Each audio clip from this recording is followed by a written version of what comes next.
anyway, so in 1700, Pope Benedict XIV called two architects, Ferdinando Fuga and Roberto De Santis, remaking the facade.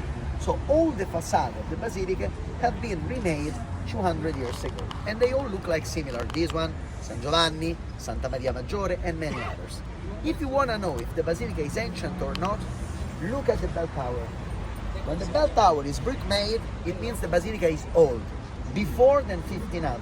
Because after than 1500, no more bell towers in Rome were allowed because of St. Peter's Dome. So when they inaugurated St. Peter's Dome, they stopped making bell towers. They didn't want anything taller and bigger than St. Peter's Dome, St. Peter's Basilica. And that's why all the bell towers were cut and made shorter than St. Peter's Basilica.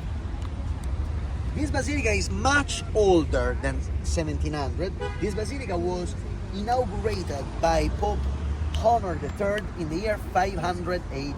So it's a little bit younger than Santa Maria Maggiore, but still 1500 years old. When we will enter inside, you will have a Renaissance and Baroque style. We'll walk on the left side because we'll go in the back chapel, underground, where they preserve the relics I was describing before. The wood of the cross, the nails, and the spines of the crown of Jesus.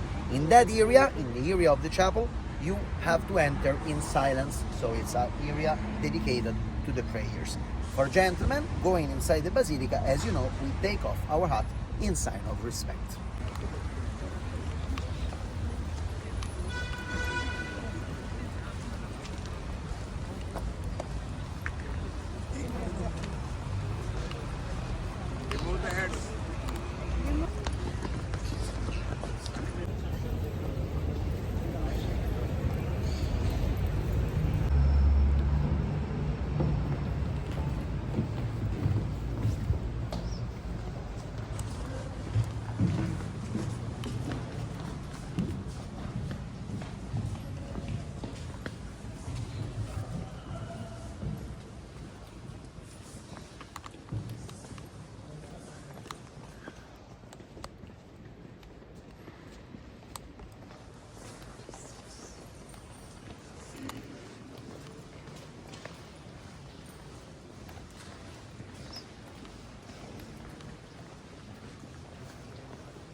This one is the reliquary of the thorns, two thorns of the crown of Jesus. There you can see the reliquary of the nails they used to crucify Jesus. And here there is the third nail here inside. Plus, you will find also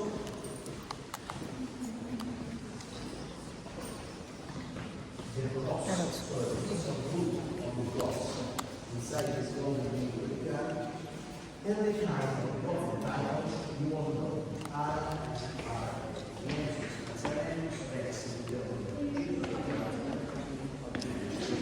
formally, why was Jesus crucified?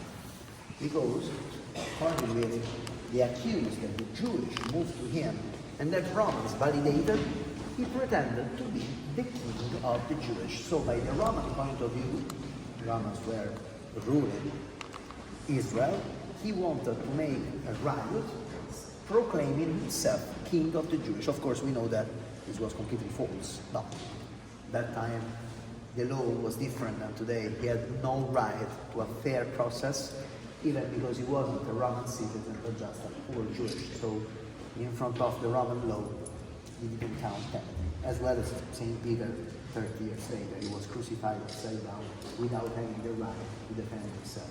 he writes that Saint Paul was a Roman citizen, but we will talk about this later on.